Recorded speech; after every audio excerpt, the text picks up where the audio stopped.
Monsieur le Président, Mesdames, Messieurs, on va parler de l'hypertension donc chez l'enfant. L'intérêt de l'étude de l'hypertension chez l'enfant réside dans 2 points, étant donné que l'hypertension peut survenir à tous les âges. Et il faut savoir aussi que l'hypertension de l'adulte prend ses racines durant le jeune âge. Et devant le fait que l'hypertension de l'adulte est un véritable fléau, donc si on doit faire une prophylaxie, celle-ci doit se faire dès le jeune âge. Donc, on va parler un peu d'épidémiologie de l'hypertension chez l'enfant. Donc nous avions fait avec le docteur Omari, dans sa thèse de doctorat en médecine, une étude sur la prévalence de l'HTA chez l'enfant à travers le territoire national sur 9 wilayas. On avait trouvé le chiffre de 3%.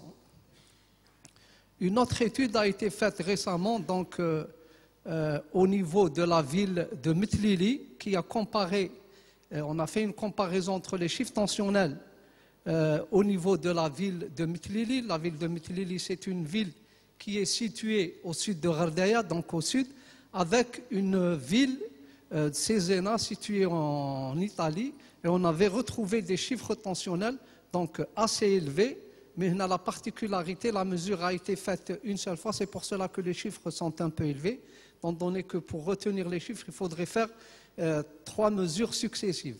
Ce qui est intéressant dans cette étude, c'est qu'on avait comparé les chiffres tensionnels avec le poids actuel des enfants, et il y avait une corrélation très forte avec le poids des enfants. Le deuxième point aussi, on avait comparé les chiffres tensionnels avec le poids de naissance, étant donné que le poids de naissance, le petit poids de naissance, est impliqué, donc d'après certaines études, en particulier celle de Barker, donc le retard de croissance intra-utérin serait à l'origine de l'hypertension chez l'adulte. Donc sur ce point, on n'avait pas trouvé de corrélation. Par contre, le point intéressant, c'est que les garçons italiens étaient plus hypertendus que les garçons algériens, mais par contre, les filles algériennes avaient donc une fréquence ou un taux d'hypertension plus élevé que les filles italiennes. Donc, l'hypertension chez l'enfant et l'hypertension essentielle, comme on va le voir, existe chez l'enfant, et donc c'est un problème. Cette hypertension, le deuxième problème, c'est le phénomène du tracking, c'est-à-dire que les enfants qui sont hypertendus durant le jeune âge ont 3 fois à 4 fois plus de chances de l'être durant l'âge adulte. Donc, comment mesurer la pression artérielle chez l'enfant? Théoriquement, la pression artérielle de l'enfant devrait être prise chez tous les enfants supérieurs à 3 ans. Et dans certaines situations, même chez les enfants âgés de moins de 3 ans, doivent bénéficier de la prise de la pression artérielle. Les enfants qui sont cardiopathes, ou qui ont une insuffisance rénale, ou qui ont une chimiothérapie, ou les enfants qui ont eu des antécédents de maladie de Kawasaki, ou une prématurité. Donc ces enfants, quel que soit leur âge et quel que soit leur poids, doivent bénéficier de la prise de la pression artérielle. La prise de la pression artérielle est un peu plus compliquée que chez l'adulte. Les critères d'hypertension, donc pour parler d'hypertension, il faudrait que la pression artérielle du sujet soit supérieure au percentile 95. Donc quand l'enfant est hypertendu, on peut classer cette hypertension en 2 stades. Vous avez le stade 1. Le stade 1 de l'hypertension, c'est-à-dire que cette pression artérielle est comprise entre le 95e percentile et le 99e percentile, plus 5 mm de mercure. Et le stade 2, c'est quand cette hypertension est supérieure au 99e percentile, plus 5 mm de mercure. On parlera de préhypertension comme chez l'adulte, quand les chiffres systoliques sont comprises entre le 90e et le 95e percentile, ou que cet enfant présente une pression artérielle supérieure à 120-80 mm de mercure. La pression artérielle est dite normale s'il est inférieur au percentile 90. Comment on prend la pression artérielle chez l'enfant? Donc, il faut premièrement rechercher le percentile de la taille de l'enfant. On mesure la pression artérielle systolique et diastolique et on va se référer aux tables de la task force. Maintenant, on va vous montrer un exemple. Donc, après avoir recherché le percentile qui est en haut, donc percentile Hayes, vous allez le mettre sur l'âge du patient et puis après, vous allez, supposons que vous avez un enfant qui a un percentile au 90e, il est au 90e, vous allez comparer ces chiffres avec les chiffres que vous avez ici. Donc, il peut être soit au 90e, ou là, ça peut aller, ou là, en deçà du 50e, ou là, entre les différents. Il y a eu une publication qui est sortie sur Pediatrics, donc très récemment, en 2009, pour vous faciliter les chiffres. Donc, chez tout enfant qui est âgé de 3 ans, si les chiffres systoliques sont supérieurs à 100 pour la systolique ou supérieurs à 59 pour la diastolique, donc il doit bénéficier d'une prise en charge et d'une exploration. Donc la méthodologie, donc, bon, on en a assisté, les gens qui nous ont précédés en ont parlé. Donc le matériel aussi, c'est connu, donc la taille du brassard, donc on ne va pas s'allonger. On va parler donc des étiologies de l'HTA.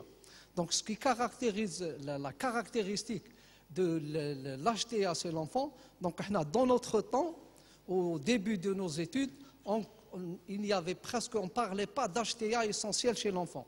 Pour nous, tout HTA chez un enfant est synonyme d'HTA secondaire. Actuellement, ce n'est plus le cas. Donc l'HTA essentielle est de plus en plus fréquente et très souvent associée donc à l'obésité. Et donc le type d'exploration de ces enfants ne sera pas le même. Donc si vous avez un enfant qui est âgé de moins de 10 ans, donc plus l'enfant est jeune, plus l'HTA est sévère et plus vous avez de chances de trouver une cause à cet HTA.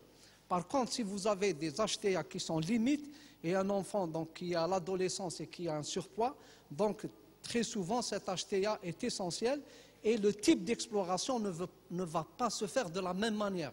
Dans le dernier cas, vous allez faire une exploration à minima, donc, et par contre dans le premier cas, donc, si vous avez une hypertension qui est sévère, donc vous allez... Barakallahu fik, Sahar. Merci.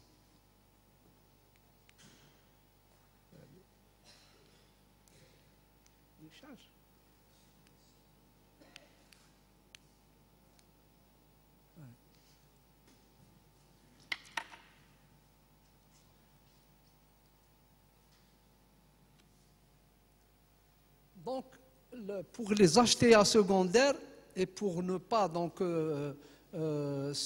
s'embrouiller dans des examens très coûteux et très nombreux, donc on va essayer de s'aider de l'examen physique.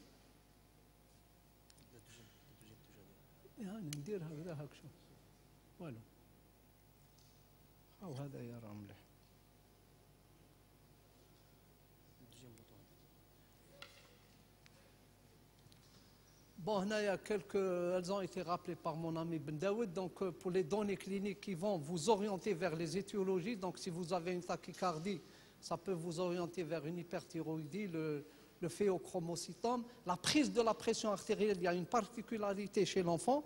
Donc, pour le diagnostic de coarctation, qui est une cause fréquente chez l'enfant d'HTA, c'est l'examen physique qui le plus souvent va orienter. Donc, c'est les poux qui sont abolis au niveau du membre inférieur, même durant le jeune âge, donc on peut l'avoir, qui comparativement aux poux du membre supérieur qui vont être bien perçus, vous allez avoir un souffle qui irradie au niveau du dos, vous avez le gradient de pression entre le membre supérieur et le membre inférieur qui est supérieur à 10 mm de mercure.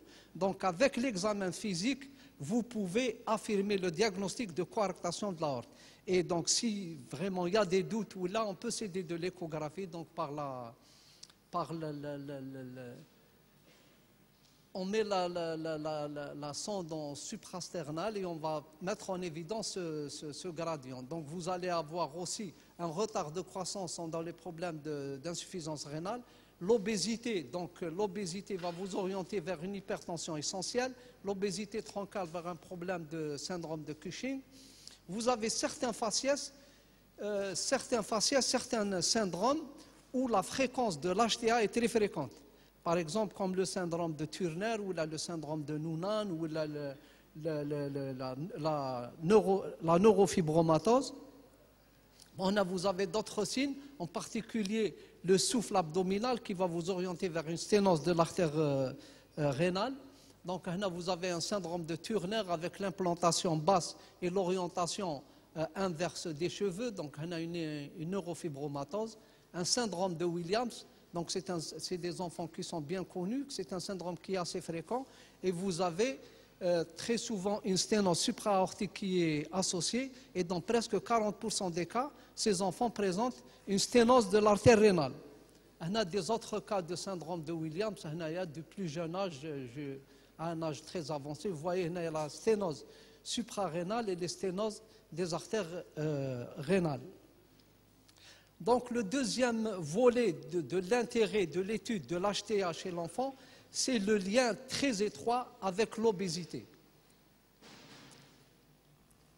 Donc l'obésité, c'est vraiment qui m'appelle Dinfield. Donc c'est un tsunami qui va compromettre tous les progrès accomplis en matière de cardiopathie chez l'adulte. Donc les déterminants de l'hypertension, donc chez l'enfant, vous avez les phénomènes environnementaux, les facteurs génétiques et durant la vie fœtale. Donc on avait dit que le petit poids de naissance, la prématurité, certaines études ont montré une corrélation entre le petit poids de naissance et la survenue d'hypertension artérielle chez l'adulte. Donc l'HTA et l'obésité, donc 97, c'est une épidémie mondiale et donc cette épidémie n'épargne pas les pays qui sont en voie de développement. Donc une étude qui a été faite par Dr Hadji dans le cadre de cette thèse, elle a retrouvé une prévalence de surpoids à 18% et l'obésité à 4%.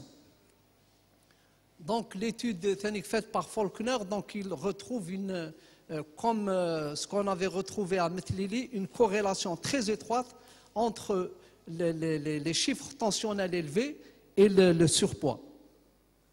Là, vous voyez donc les chiffres de surpoids avec l'obésité, donc plus l'enfant est obèse, plus la prévalence de l'HTA augmente.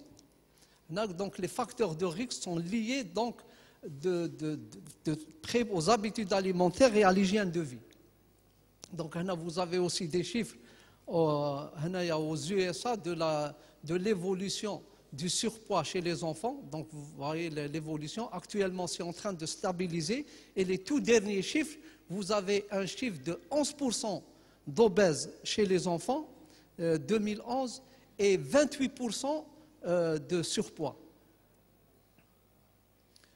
Les chiffres selon les communautés, donc selon l'ethnie et la race, vous voyez que chez vraiment les pays, les ethnies donc à bas niveau socio-économique qui sont les plus touchés, vous avez les Mexicains américains qui sont les plus touchés, puis vous avez les Noirs, en bas viennent les Blancs. Bien sûr, le fléau n'épargne pas l'Europe et paradoxalement, ce sont les pays du bassin méditerranéen qui sont le plus touchés. La sédentarité et l'HTA, donc il y a une relation très étroite donc, avec la sédentarité, avec le grignotage. Et le deuxième problème de la télévision, c'est que les enfants sont des cibles privilégiées pour la publicité et souvent pour une publicité d'une mauvaise alimentation. Vous voyez la sédentarité et la prévalence de l'obésité, donc qui dit l'obésité dit HTA, donc avec le nombre d'heures passées devant la télévision. Quand ce nombre d'heures dépasse 3 heures, la fréquence de l'obésité augmente de manière drastique. Le tabagisme aussi, donc ce véritable fléau, donc la prévention devrait commencer dès le jeune âge et on sait que la majorité des enfants commencent à s'adonner au tabagisme durant l'adolescence. Donc la télévision et le cinéma sont responsables, dans plus d'un tiers des cas, des tentatives de s'adonner au tabagisme chez les adolescents américains et aussi chez les adolescents allemands. Donc ce sont des études qui ont été faites à un espace de 2 ans entre elles. Traitement de l'HTA, donc on va insister surtout sur les mesures non pharmacologiques. Le traitement étiologique peut être que pour les causes secondaires, en particulier la coarctation de l'aorte, et souvent c'est un traitement chirurgical ou par cathétérisme. Donc les cyclés pour prévenir l'obésité infantile et par-delà, donc l'HTA, c'est la promotion de l'allaitement maternel, une pratique d'une activité physique régulière, la réduction du temps passé devant la télévision, la réduction des boissons sacrées. Ah, d'accord.